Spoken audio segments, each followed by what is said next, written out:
पाठ 8 परमवीर सेनानी। पूर्वी उत्तर प्रदेश का एक छोटा सा गांव था। गांव में दर्जी की दुकान पर अब्दुल हमीद बैठा था। उसके मन में बार बार कुछ कर गुजरने की इच्छा उठती थी। गांव का ही एक सिपाही फौज में था और छुट्टियों में आया हुआ था। उसने अब्दुल को राय दी, फौज से अच्छी नौकरी कहीं नहीं है, तुम भी क्यों नहीं भर्ती हो जाते? उसके अब्बा यह सुन नाराज होकर बोले, हमारे घर में सिलाई का काम होता है, हम नहीं जाने देंगे लाम पे। उन्होंने अपनी बीवी से सलाह कर अब्दुल हमीद की शादी कर दी। सोचा अब तो पलटन में ना जाएगा। अब्दुल की बीवी रसूलन अच्छे स्वभाव की थी। उसने अब्दुल की बेचैनी देखी।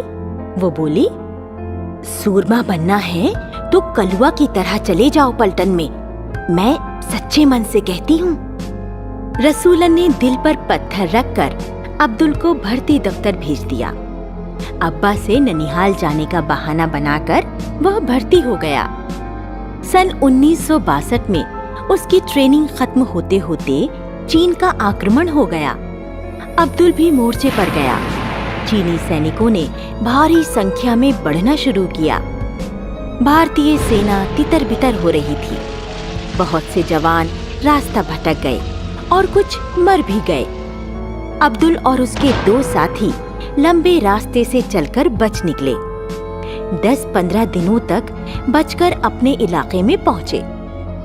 कलुआ की मौत सुन अब्दुल सकते में आ गया। फिर एक दिन भारत का झंडा देख घायल अब्दुल को वहां पहुंच खबर मिली कि लड़ाई बंद हो गई है और सेना को घर जाने की छुट्टी मिल गई।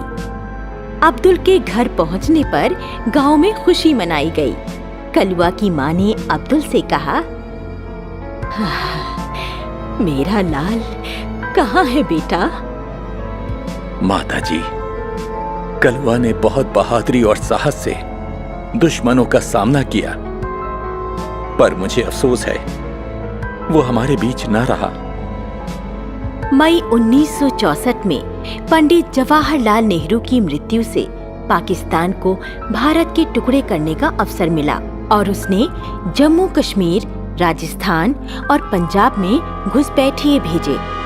10 सितंबर 1965 को सुबह 8 बजे खेमकरण के सपाट खेतों में पाकिस्तानी टैंक आगे बढ़ने लगे।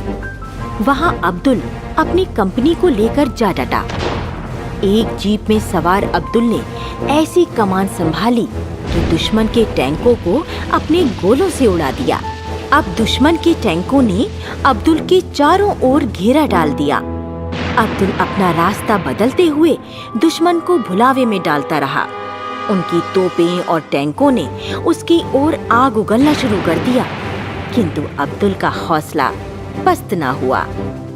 बढ़ते बढ़ते खेमकरण में टैंक खेत होते रहे और वहां दुश्मन के टैंकों का कब्रिस्तान सा बन गया।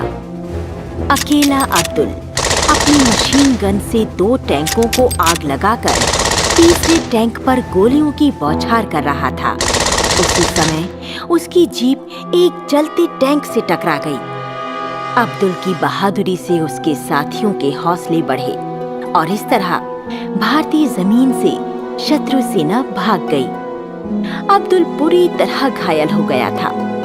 उसका सारा शरीर आग से झुलस गया, आंखें खराब हो गईं। वह वहीं शहीद हो गया। उसके घर पर रसूलन, उनके 2 लड़कों और एक लड़की को अब्दुल के शहीद होने की खबर मिली तो उनकी आंखों से गंगा जमुना बह निकली। बूढ़े माँ बाप की तो बात ही क्या। उसने वीर सैनिकों का मस्तक ऊंचा कर दिया। मरने के बाद सरकार ने अब्दुल हमीद को परमवीर चक्र से सम्मानित किया। तो बच्चों, इससे हमें यह शिक्षा मिलती है कि मातृभूमि की रक्षा करना हमारा कर्तव्य है। सच्चा नागरिक वही है जो अपने देश के लिए अपने प्राणों की बाजी तक लगा देता है।